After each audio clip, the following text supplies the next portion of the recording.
అదే దేవీ ఖడ్గమాల స్తోత్రాన్ని భక్తితో చదివితే అష్టాదశ మహాద్వీప సమ్రాట్ భోక్త భవిష్యతి. 18 ద్వీపములతో కూడిన ఈ సమస్త లోకాలకి తాను రాజై దాన్ని అనుభవిస్తాడు. ఈ జన్మలోనే కాదు, రాబోయే జన్మల్లో కూడా చక్రవర్తిగా పుడతాడు. అప్పుడు కూడా ఈ సామ్రాజ్య భోగాలు అనుభవిస్తాడు, అమ్మని పూజించగలుగుతాడు. రెండు, ఇటు దానము, ఇటు భోగము, మోక్షము అన్నీ పొందగలుగుతాడు. శ్రీ సుందరి సేవన తత్పరాణం భోగశ్చ మోక్షశ్చ కరస్థయేవా. అమ్మవారి ఉపాసకులు సంపదలు పొందుతారు, భోగాలు అనుభవిస్తారు, మోక్షము పొందగలుగుతారు.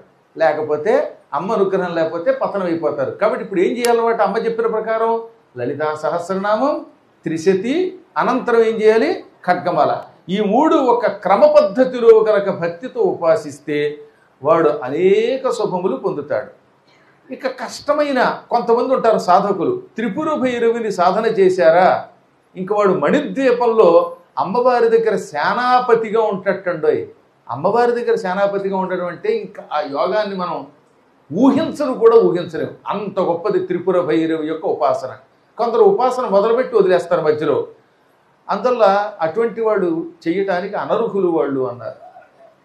ఈ దృష్టిలో పెట్టుకుని మీరు అదృష్టవంతులు.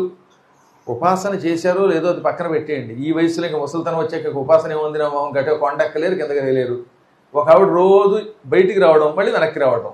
ఇది కనీసం కామాఖ్యాదేవి దగ్గర కూడా రాలేదు. ఇంకెందుకండి వాళ్ళు రావడం, ఇంట్లో పడి ఉండలేక. ఎందుకు యాతన? ఒక్కసారైనా గుళ్ళోకి వెళ్ళకపోతే ఎప్పుడు చూసినా రూములోనే పడి ఉంటే ఎప్పుడు చూసినా ఇక్కడ. ఈ తపశ్శక్తి వల్ల ముందు ఏమొస్తుంది? దానము చెయ్యాలనే కోరిక వస్తుంది. ఈ దానం వల్ల ఏమవుతుంది? భోగాలు అనుభవించే యోగం కలుగుతుంది. ఈ భోగములు అయ్యాక ఏమవుతుంది?